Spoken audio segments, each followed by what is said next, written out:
podcast called Jellison podcast. First ever type 1 diabetic in UFC history. Doing fine. Nice to be with you.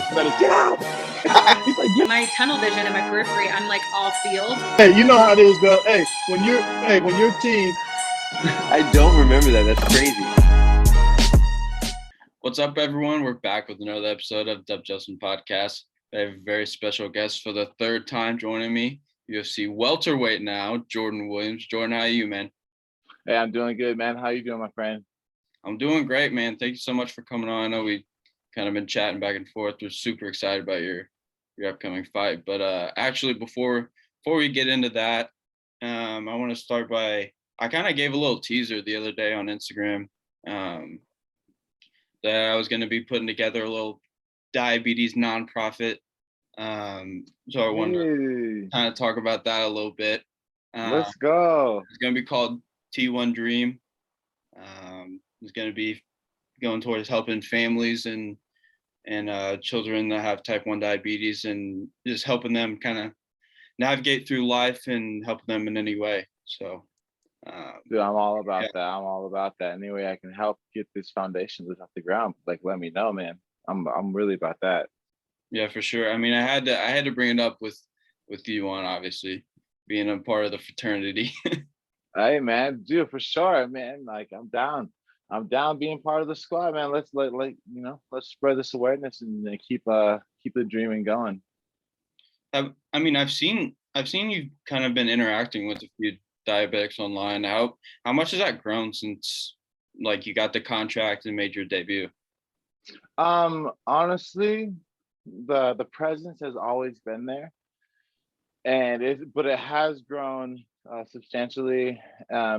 Just in the messages and people reaching out and my ability to reach back out to other people. Like, I know earlier in my career, I was able to have more time and extend and reach back out to people. And I just been really, busy. I moved.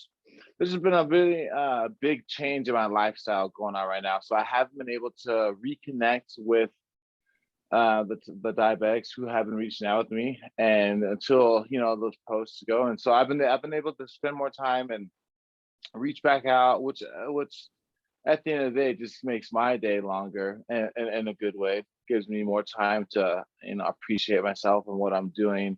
And that's what you see when I put those posts out there. So yeah, it's really good. The presence has grown. I can't really say that it's grown like so much because I've always noticed it, and I've always been like one of those people, even when I have like 5, 6, one person messaging me, I always reach back out to them. So it's really good. I love it. Mm-hmm. Have you been able to connect with any other like diabetic athletes? I have actually. So the one, I believe the guy, he was actually, so he was a big fan. He just wanted some gloves sent out to me, or sent out to him. And he's just a really big fan of mine. But I have actually reached out to my friend John Kuhn. He trains actually, he trains at Jackson Wink. And I've been reaching out to him a lot, and we've been staying in contact. So it's really good. It's really cool to see fighters. When they said that, when he said that he first believed in me and started following me, he was like an amateur fighter in Florida or somewhere in those parts in the South. And now he moved. Now he's a pro fighter, and he's fighting under Jackson Wink. So it's fun. It's fun. Like I have been reaching out, and I have had interactions with other diabetics, and it's fun to see them grow their growth throughout the sport. Some of them aren't happy with as much growing as they're doing, but I just tell them like, hey man, we've all been there, all been through that growth state. Just keep pushing. I mean, I don't think you can really put into words like how much it means to have someone that is also type 1 diabetic that you can look up to. And I think it's really special that you're doing that. Like, for me, I didn't really have someone to look up to when I was younger. Like, I had Jay Cutler. That was pretty much it. So for you to do that, I think it means more I know that it means a lot to you, but it means more than you know to those kids that reach out to you, or those young people that reach out to you. Oh yeah, 100%. Let me try to be on par with you with that, is because I 100% agree with you that those kids feel that just having someone. I think that's the reason why I am trying so hard, so like indirectly, to do what I'm doing, is because I know how much it would have meant to me to have someone to guide me through, just to be like, your blood sugars are gonna get a little low sometimes. Don't worry, just have some sugar on you. Like, don't panic. You're gonna have a whole system. You're gonna be good. Don't just leave the workout early, and don't just go flag down the coach and say you have a whole ordeal. I wish I would have had someone for that. So I think that's a big reason, was what I'm doing is to solidify that role, and just be a good role for those others who are trying to follow what I'm doing. And also, it's like, man, like those kids' parents. That's who I feel for. Like, 'cause I know I was in the room when I was being diagnosed, and I could just feel my own mother, like my own stepdad, just feeling like just down. Just like they're hearing that that their son and now has this changed life, and has this this new predicament that they have to deal with. And that is like, I've heard every parent has told me they love. I was like, how? I asked them, how much do you love yourself? And they're like, as much as I should. I'm like, well, how much more do you love your kid than yourself? And they're like, I couldn't even tell you. I couldn't even measure that. Like, all right, so then that's what I feel when those parents are hearing that their child is now not as good from a doctor. It's like, oh, fuck all that bullshit. That's what I love to be. I love the definition. I would love to be considered. It would be like the fuck all that bullshit. Like that word, like, like, like, what? One word makes me think of fuck all that bullshit. Jordan Williams, yeah, so fuck you. Like that's honestly all I would like to be, and I would be happy with that. I mean, yeah. I mean, it just like when you first diagnosed. I don't even remember when I was diagnosed, because I was 3. But I mean, I'm sure I know for my parents, it was super scary. Like, you don't know what it is really. If you don't, if you don't grow up around it, you're just like, okay, what the heck does this mean? Yeah. And then you don't know what it is, but you find out real quick when you're like, Oh, you can't have sugar, and you're like, then you start crying real quick. I can't have ice cream. I'm 3. I'm like, what? Yeah, man. So I mean, going ahead to your next fight, obviously, just this past week, you got announced that you'd be taking on Mickey Gall July 24th. Super excited for that matchup. But how did that kind of come together? Man, timing and just being patient.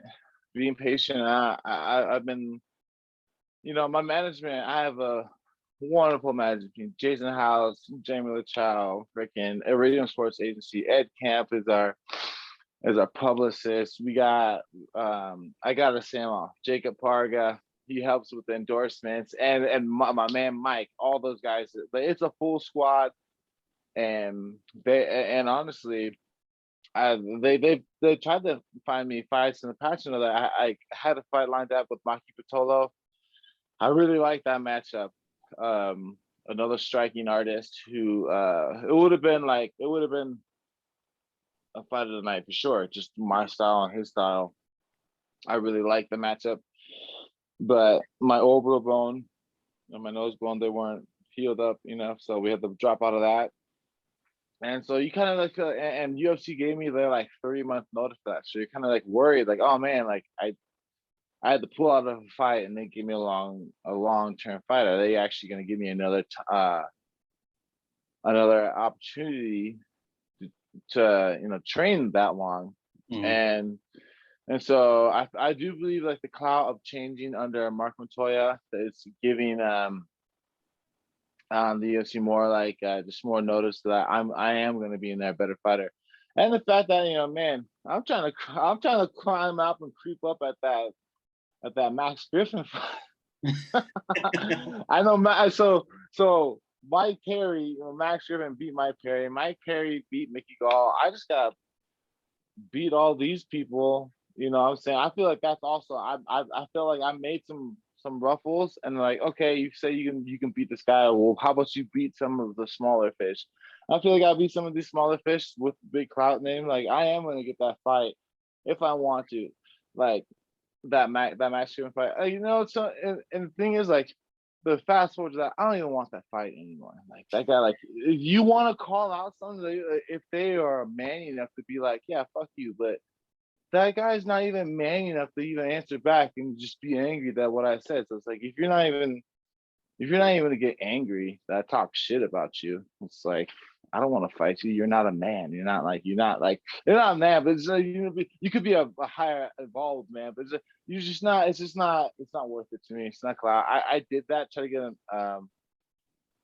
attention, and the fool's not about it. So I don't even want that fight. They're gonna give me. This is what I see what's happening. I'm gonna beat Mickey Gall. I'm gonna knock him out.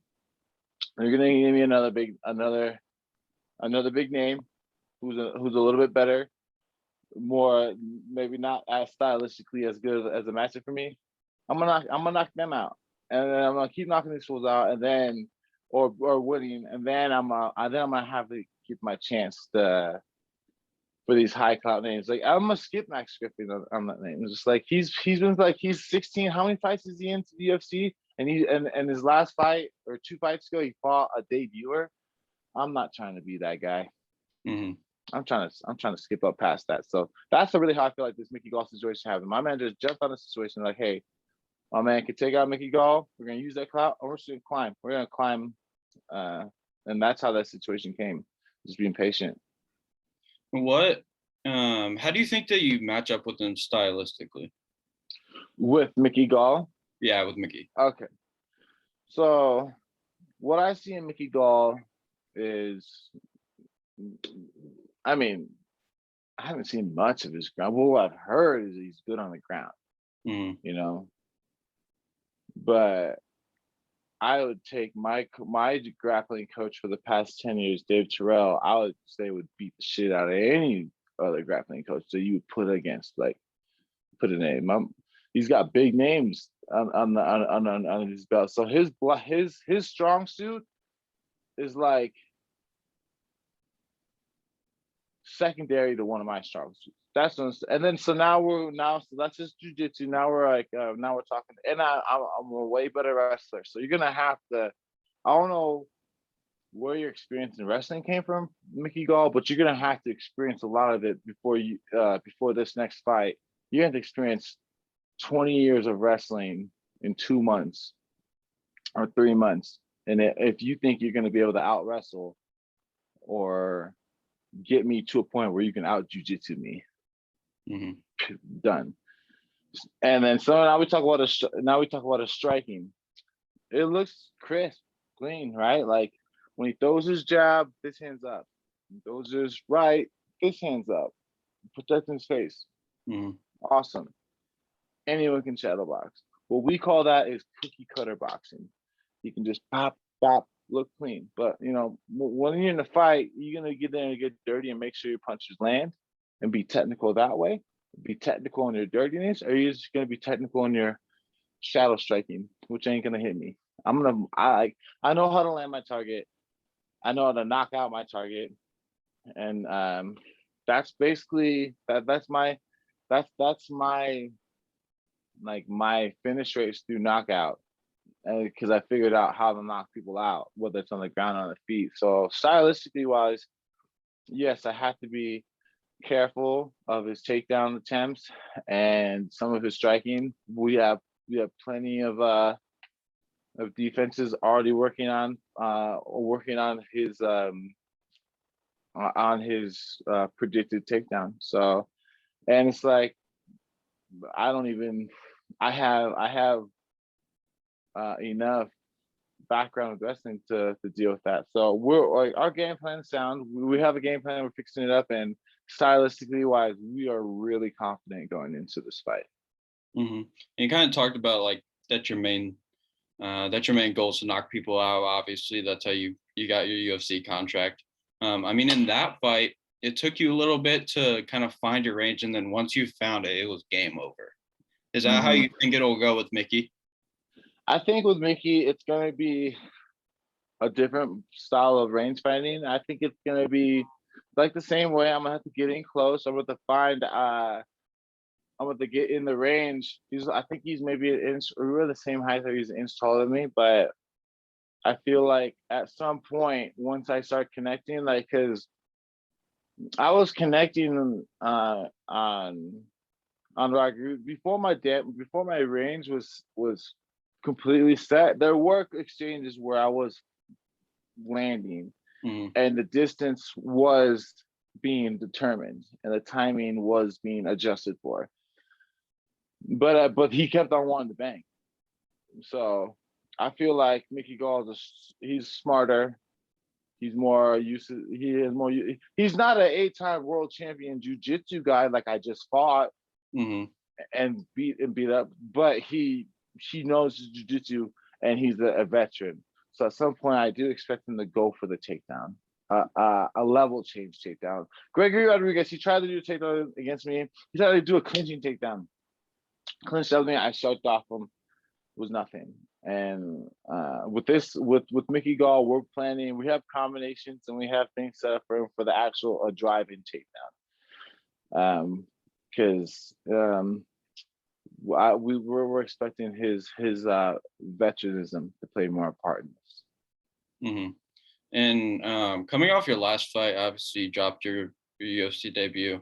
What do you think about getting this opportunity of getting a big name after your last fight? Redemption. It's all about, it's like I get to redeem myself, and the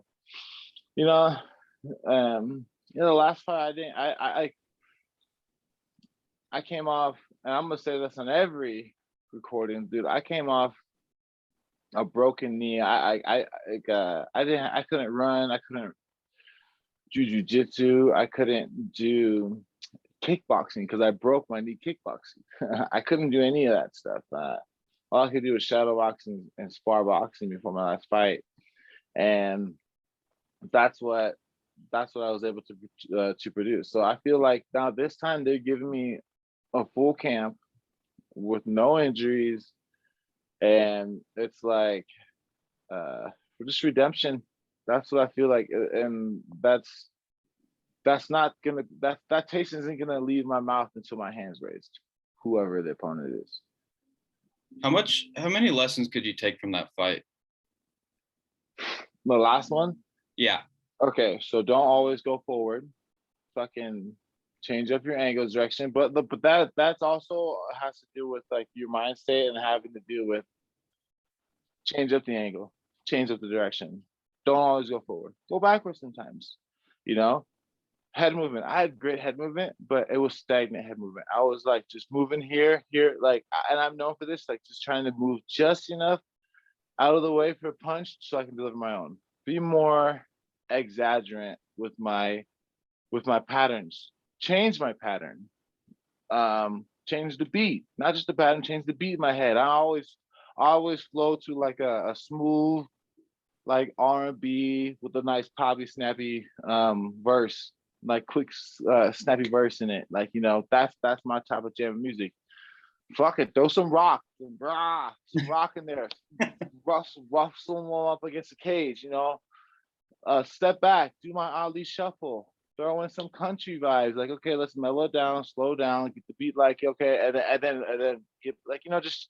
I gotta change my rhythm, change my genre. I'm too one genre based, and like I said, my R&B flow. And like people who don't listen to R&B, you can find like you can start to get their cadence down. So just change my cadence. Yeah, I use my wrestling more effectively and smartly, not just push them when I'm against the cage, just lean on them. And for my 185 fights, I did use my wrestling just to kind of as like a fake.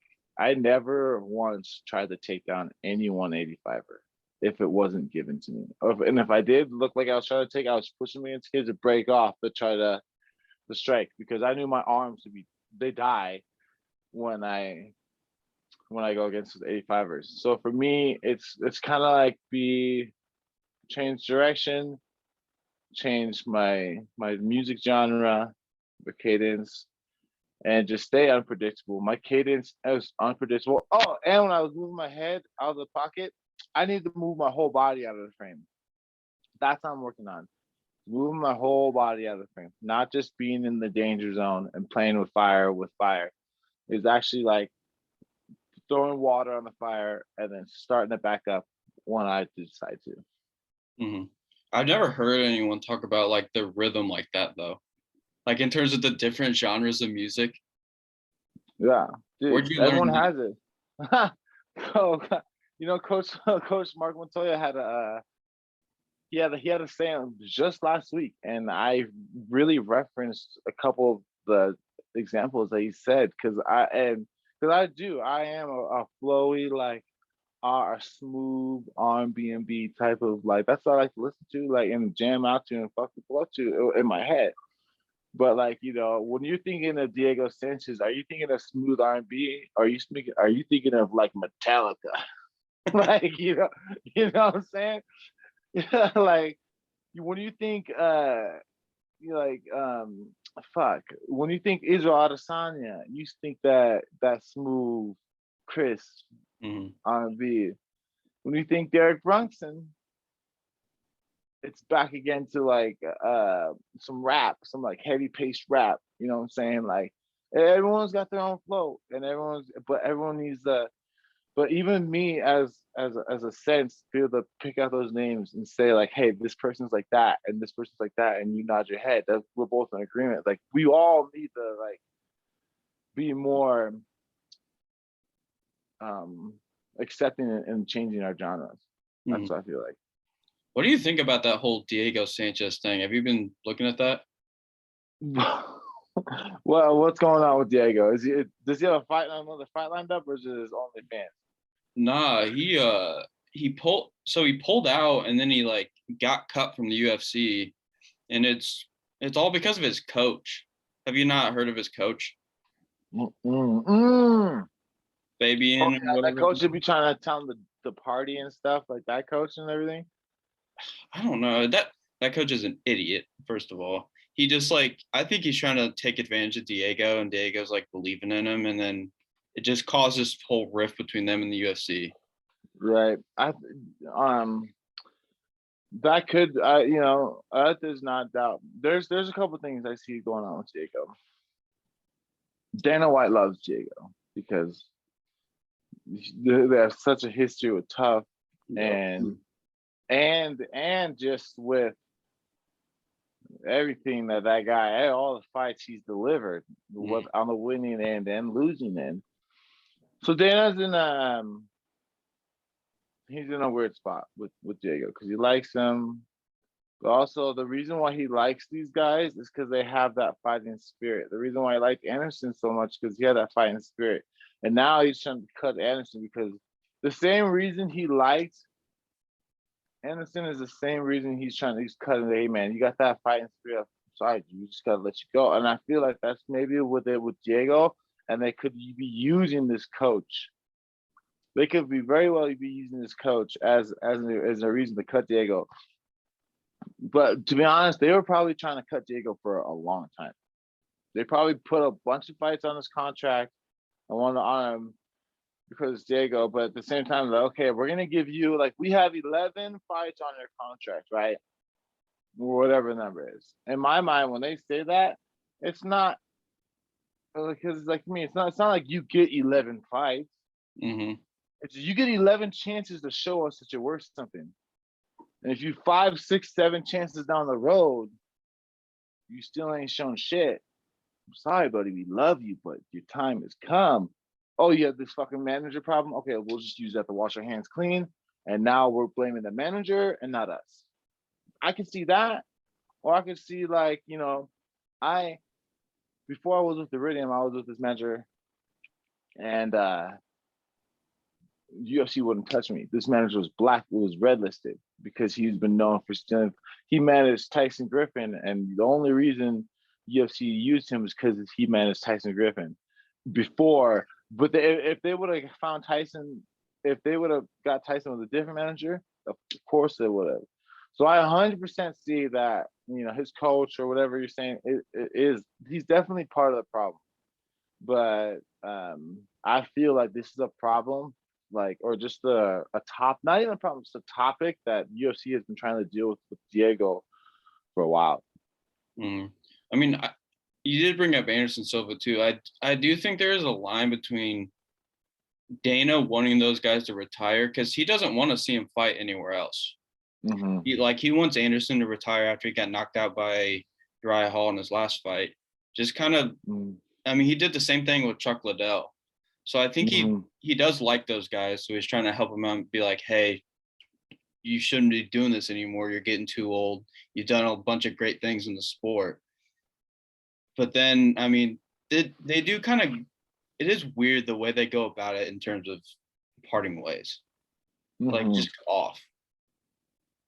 Yeah, it's, I mean, you got fired, man. Shit, parting ways, you're getting let go. Like, and it's kind of hard not to take that personal because the reason why you're still in the industry is because you took it personal. You took it personal that I'm not gonna get. You know, so it's a point where I do, coming from an athlete, I do believe that it's at the end of the day, it's usually a decision that the company makes, because I'm never, if I had a choice, I'm never gonna want my glory days to end, right? It's like, you pay me enough, I'd be up in there pushing 80, like, what's up? You tell me I'm the baddest man around, and I'm gonna believe that. You know, I'm gonna want to believe that. So, you know, I think it's up to, like, we're supposed to have that drive that we're gonna be the best and always be the best. And I think that's another level of asking us for us just to know when to turn that off. No.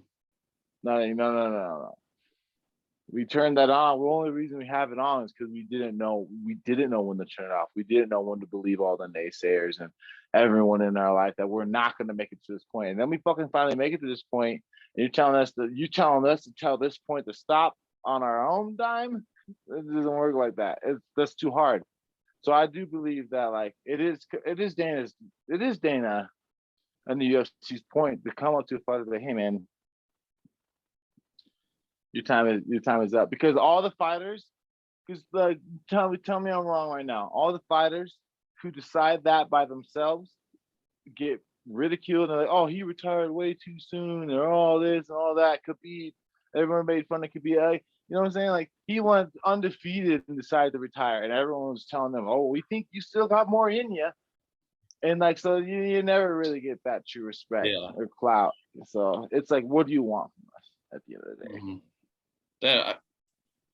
I mean, the whole retirement thing in MMA is weird. It's not like other sports like basketball or football. It's like everyone wants to just prolong that career as long as they can, and unfortunately, sometimes it doesn't end up well. But I wanted to talk about your move to Colorado. Obviously, you mentioned Coach Mark Montoya.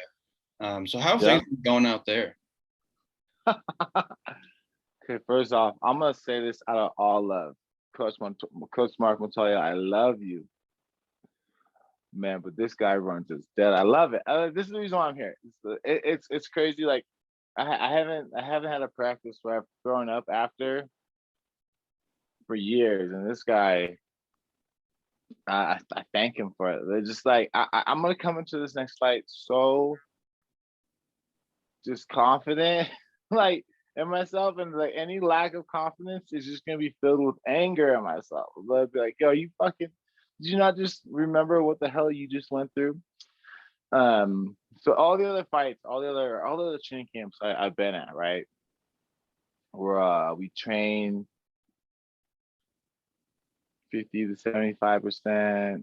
Like, when you don't have a fight, you're just staying in shape, staying relevant, letting your body kind of heal, man. Like, you're not dying, amateur. You're not dying So you're not dying. So um, for a fight, you're not training for a fight. So we're just gonna um, wait till we get a fight, and then we're gonna go gung ho Mhm. and train. But here at Mark Montoya at Factory X, we go 80 to 100 every day. Every day. If you have a fight, you're fucking lucky. Cause then you have a week off. I've been in the 6 month I got here December, January, February, March, April, May. We're going into May. I've been we're on a 7th month. I've been in the 6 month training camp without a fight even scheduled. Is So that then good that's for just you? how. What's that? I said, is that good for you to just stay in shape and get going? Well, it's good to stay in shape. I do like I have mixed feelings of like I feel like this rate that he pulled on us. If you are not getting every ounce of sleep, every ounce of nutrition, and nacing every inch of malnutrition, you won't make it. You won't. It's not good for you. It's just not. But the way he pushes us is just it's not. But if you are taking your vitamins, getting your sleep, doing your mental drills, not getting in arguments with your girlfriend every night, then there's a chance. There's a chance. Like, but just like look at the results. I mean, just like we're always ready for a fight. We're always like like the longevity of a fight career. I'm gonna have to do that balancing act. But I feel like the longevity of my training camps and my fights under Mark Montoya, it's like it's just on another level. It's not like it's like my other gym, the gym I came from, we were tough motherfuckers at Dave Trails, known across the world for being tough motherfuckers. But over here, we're tough, but like systematic, strategized, calculated, hmm Do you think all that. What's do you that? think that you needed that transition to Factory X to reach a higher potential? I do, and I say that quickly without feeling the offense going towards my old gym, because I had this talk with my coach before I left, and I was when I moved out here first, I was just like was having a weak moment. I was like, "Hey, coach, I'm sorry. I really miss you. I love you. I'm sorry I had to leave," and yada yada. And then he just hit me with something like back that was really reassuring and just comforting to me as not only as an athlete, but as a relationship that I had with my old coach. And he's just like, at this point, I think it was time for you to go. I think it was time for you, like at this point in your career, it was time for you to go somewhere else. But at the same time, I do feel like because there's people who have been under Coach Mark Montoya the whole road, and they're fucking standout, excellent fighters like Brandon Royval. But at the same time, there's knowledge I've gained from Dave Terrell that I will like that I can never out like take for granted or overlook, because there's even points like where I'm tapping out all the black belts, white belts at this gym, and or white belt, all purple belts and brown belts, and to the point where one of the people here was like, we got it from Brandon Royval, and one of the other guys, they're like, we got it from Mojo in the brown belt. It's just like he's fucking everyone up. Yeah, but that's I love Coach Scotty here. The Coach Scotty at our new gym, he's like, yeah, like, well, like, let's just wait, because there's people who I am tapping out, and they're getting promoted to brown belt, but I'm purple belt still. But the reason why I'm purple belt is because this gym, they're like, hey, we know Jordan's relationship with his old coach. We know he was pretty close with him, and we don't want to step on any toes yet. We don't want to promote him the brown belt and take away the recognition from the other gym. And I really respect that. And that's something we're just like, you know what? Like, yeah, this gym is the Factory X is a lot better for me as a fighter than NorCal Fighting Alliance now. But the only reason that is the case is because NorCal Fighting Alliance instilled this toughness that I have into me that I'm able to translate overall. Because I'm beating people that have been at Factory X the whole career. I'm beating them, you know. So it's like I do believe that my gym had something to offer and everything. And but at the same time, it's a time in my career where this is where I need to be. I got my fundamentals down. They're strong as shit. And now, like, let's work on the advanced shit. Like, you know what I'm saying? Let's work on the advanced shit, you know? So that's why I'm at with Mark Montoya. And like, another thing, to piggyback that thought, like, everyone at Mark Montoya's, they were all the big fish at a small gym. That's basically what Factory X is. It's like, people were too good at their own small gym, and then they like I was a big fish at a small gym, and now I'm just a regular sized fish at a big ass gym, and like because everyone was the big fish. So it's like the timing was perfect. It couldn't be any more perfect because that's what UFC is, you know. Yeah. And then I mean, on top of having coaches like Mark Montoya, you also train and learn from veterans like Dustin Jacoby, who just fought last night, and Anthony Smith as well. So what have you kind of learned from those guys? Okay, so Dustin he is a great leader. He is a great he has a good presence in the room. And when I say presence, he'll let the coach have his moment. The coaches have their moment, and the athletes have their moment, and then he'll just like exemplify it. Like, and there's just something that it was telling them that me have a great conversations, and he's a great sparring partner, and like I love getting some sparring, and people sleep on his wrestling. They say he got taken out 8 times in the first round. That's fucking bullshit. He went from the guy was on his back, got onto here, and pulled him down. He put his hand down, and they count that a takedown. Yeah. Whatever, dude. That got those takedowns got Ion so much more tired than Dustin. Dude, that just showed his wrestling skills. He got up on the cage and he was using the cage as a third leg, and was pushing out. Like, it was just like his wrestling is really underestimated, Dustin, and he is a great athlete to be around. And Anthony Smith, he's like how would you say this? He's like a breath of fresh air. You know what I'm saying? You see this big, strong, muscular looking motherfucker, tattooed up, and then badass. Before I met him, I've seen him fucking fight a lot of times in the UFC. And then when I meet him, he's just like joking around, fucking just like having a great time, just like including you in part of the situations. And then, like, he made a comment to me, he's like, "Oh, dude, like, I remember you. I'm a fan of you. I'm a fan of you, like you and your good tendency. I'm a fan about what you do, you and your diabetes." Because he saw me take an insulin shot, and then they came up to me and he's like, "Oh, dude, nah, I remember, dude." I was like, "Oh shit, dude, like, yeah, that's right, you're that diabetic, dude. I hella believe in like what you." He's just like a breath of fresh air. Like, oh, fucking people like with that much knowledge, they notice people like us. It's cool.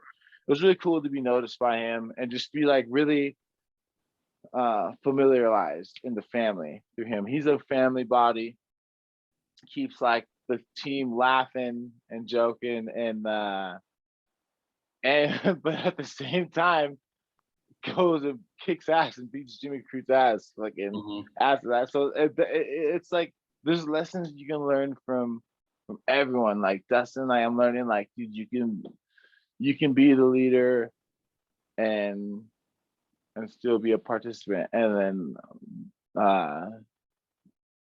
Anthony Smith is like, you can be a nice guy and still whoop ass. And like and that's what I'm learning from these guys. It's just like, it's not like, don't just have this persona that I'm in the UFC, I have to wear this fucking cape and mask. Like I'm in the UFC, I'm a tough guy, I'm like this such and such, I'm always yada yada. There's like, because that's when you first put on that UFC cape and mask, that's what you feel like, and then they're teaching me that you could take it off, live and enjoy your life and still fucking dominate it coming Saturday night. Yeah, I mean, for sure. So the next thing I want to talk about was after you made the transition to Factory X, you also dropped down to welterweight, where you had fought previously in your career. So what all went into that decision?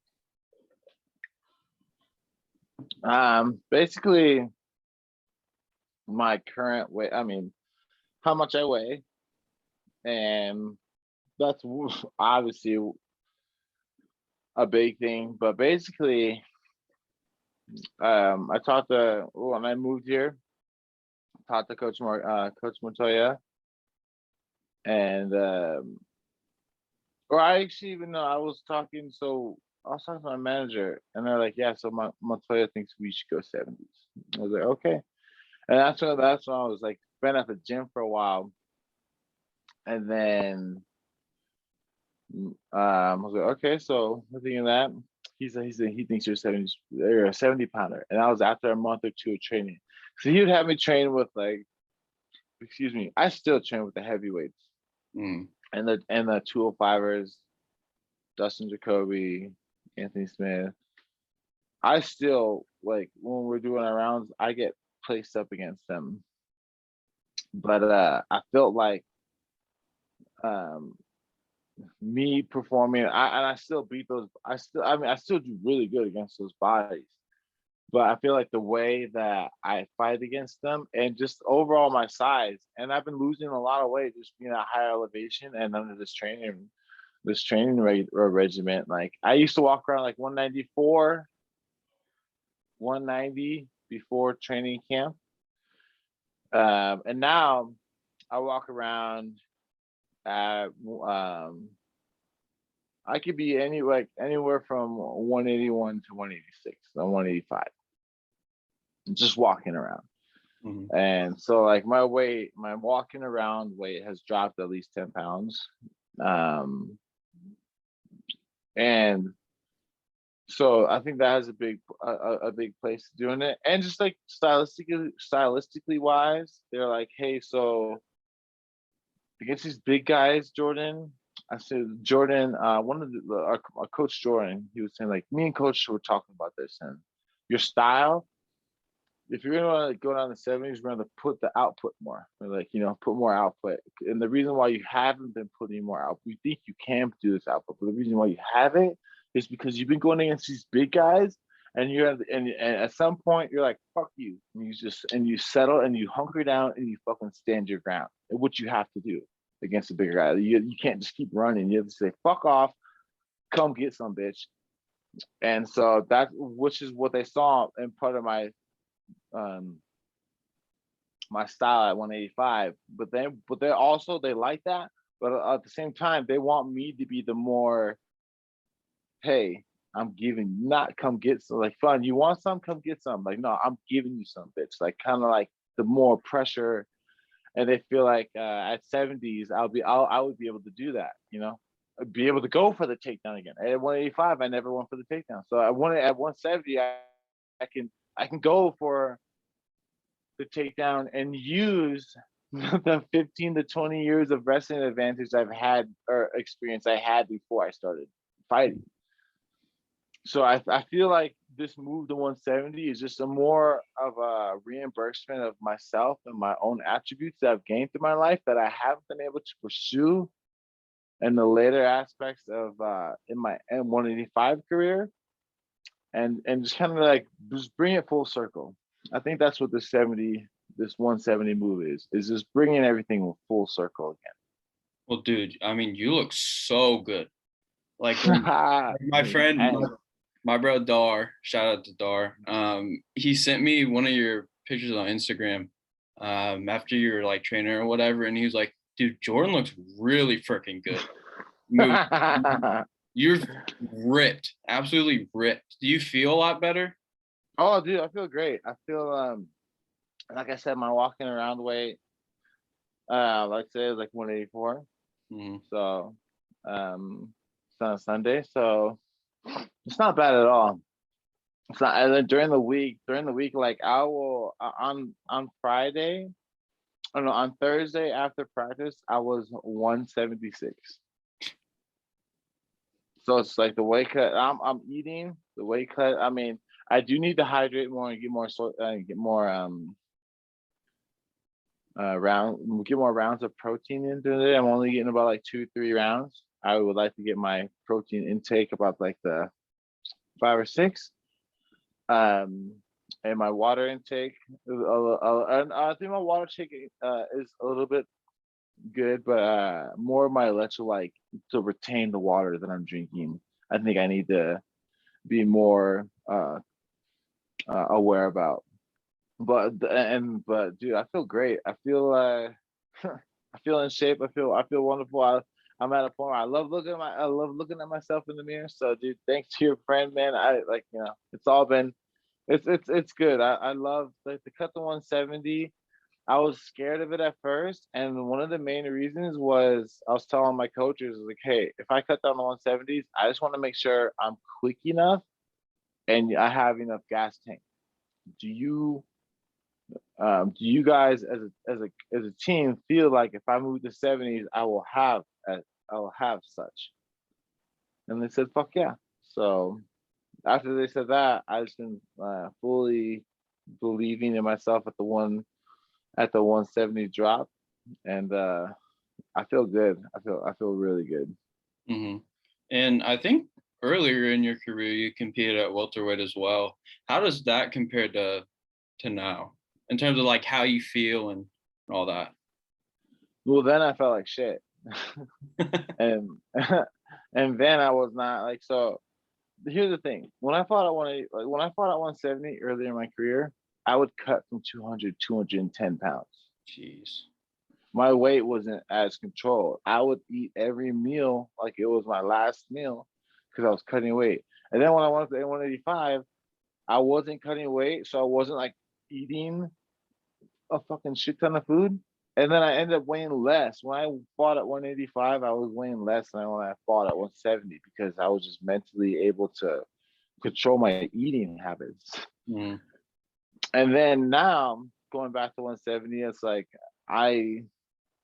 before when I made 170, like back in high school, even I was bulimic. I would stick my fingers down my throat and throw up and just do all the stuff that was not.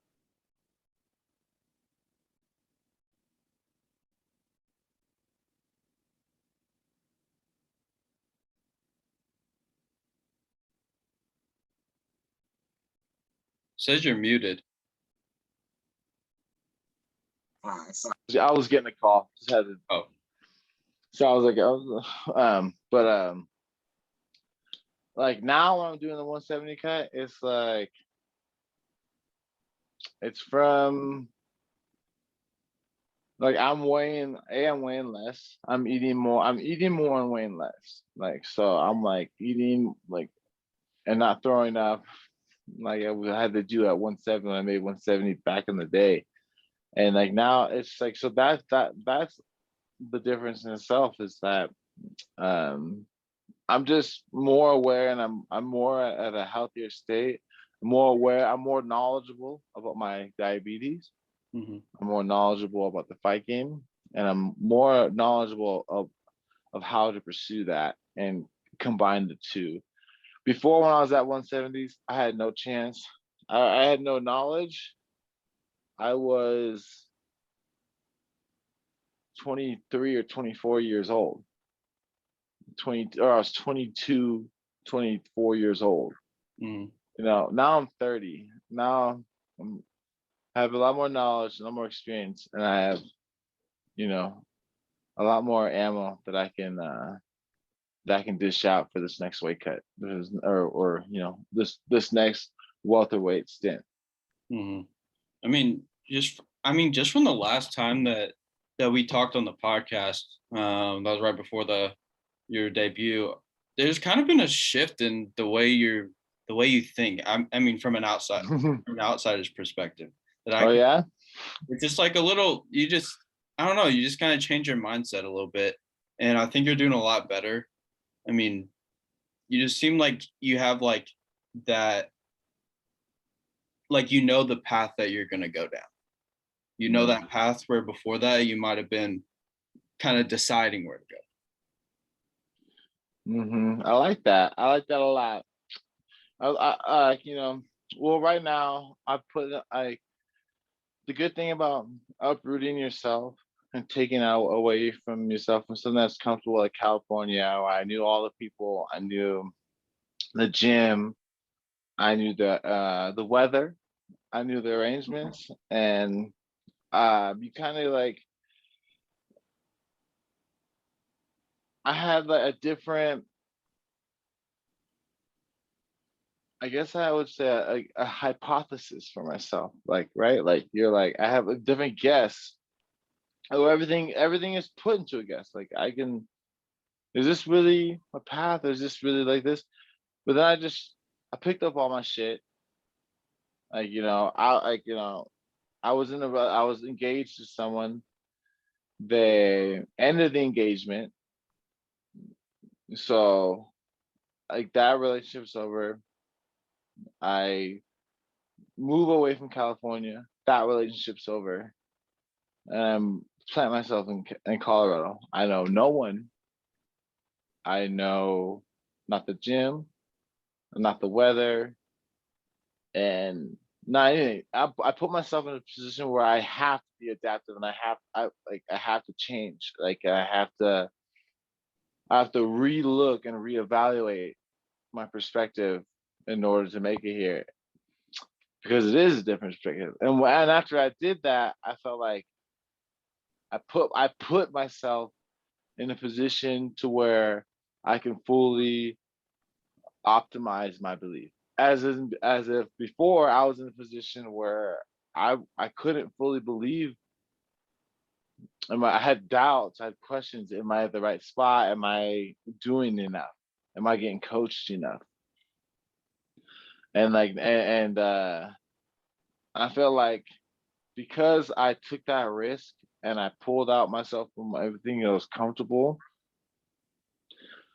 and put myself into something a whole new environment, I was able to refine and reestablish my direction and my beliefs and my purpose, and then and not only that, but have full belief in it.